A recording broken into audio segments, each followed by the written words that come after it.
20 anos eu estava no DCE, com 23 eu estava, com 22 eu estava na Uni, com 24 eu estava na guerrilha, com 26 eu estava preso e com 31 eu estava solto.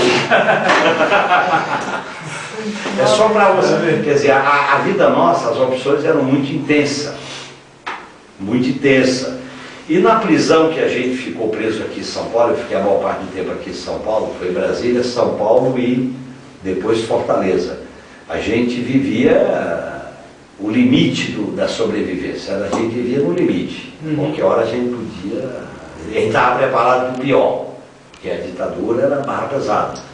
E estava vários companheiros com quem eu convivi na cadeia, estão aí, o Paulo Vanucci, né? Alguns companheiros que estão exercendo cargos, mandatos, que a gente teve preso junto.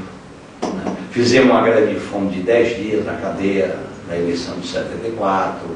Enfim, todo esse processo que a gente, quando saiu da cadeia, quando eu saí da cadeia, eu precisava sobreviver.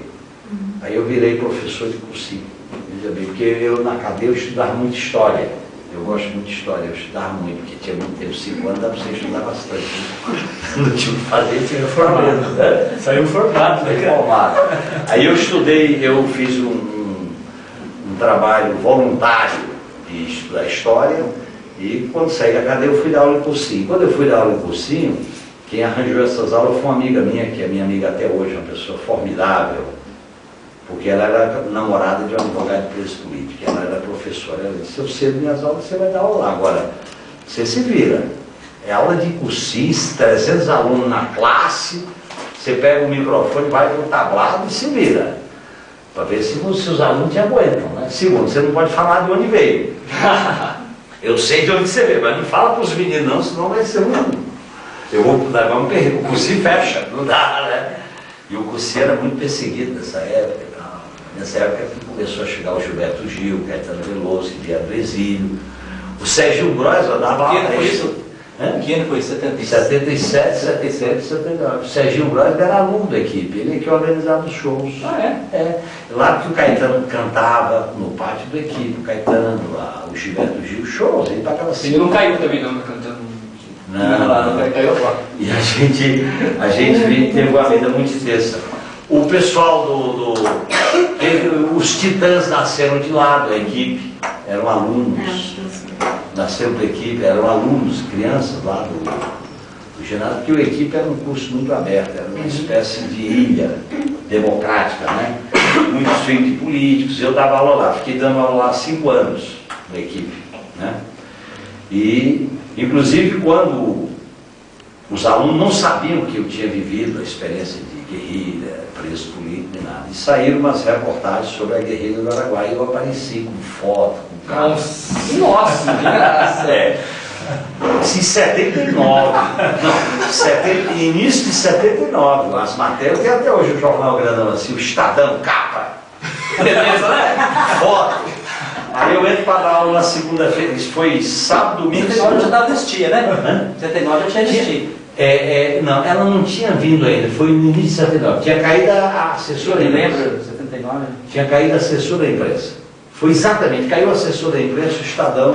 Até que o Brizola veio lá do... Mas não, isso foi bem antes, a anistia foi no final de 79. 79, né? Isso foi em janeiro. Eu lembro que o Brizola veio em 79 ou 80? 79. Então, eu lembro dessa aí, eu tinha 19 anos. Isso era janeiro de 79. Eu acompanhei isso aí. E saiu um conjunto de matérias sobre a guerrilha do Araguaia. Uma das manchetes, uma das matérias de capa era comigo. Né? Porque eu dei uma entrevista explicando tudo. Era a primeira vez que o assunto aparecia. E eu era professor do cursinho. Aí eu entrei para dar aula, estava todo mundo com o jornal na mão. Então a classe inteira estava paralisada, porque quem é esse cara que dá aula aqui? Esse aí foi um transtorno muito grande no cursinho para me administrar com os alunos, porque eu era professor, eu tinha que passar o pessoal, senão eu perdi emprego. Eu tinha que. Cursinho você não tem diploma, você não tem currículo, você tem que ensinar o pessoal a passar no vestibular, né? E era o meu acordo com os donos do cursinho. Aí eu vivi essa experiência e desde 80, 79, 80, já nessa época eu comecei a participar daquelas movimentações no ABC, as greves, quando eu conheci o Lula, E a partir desde 80 que eu me filiei ao PT.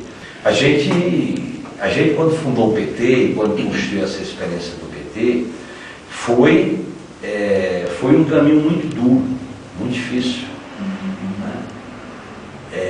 As campanhas do PT eram muito difíceis, a gente tinha cidade que não podia nem entrar na cidade podia entrar. Os caras ameaçavam atirar nos nossos carros, esvaziar pneu, não é isso?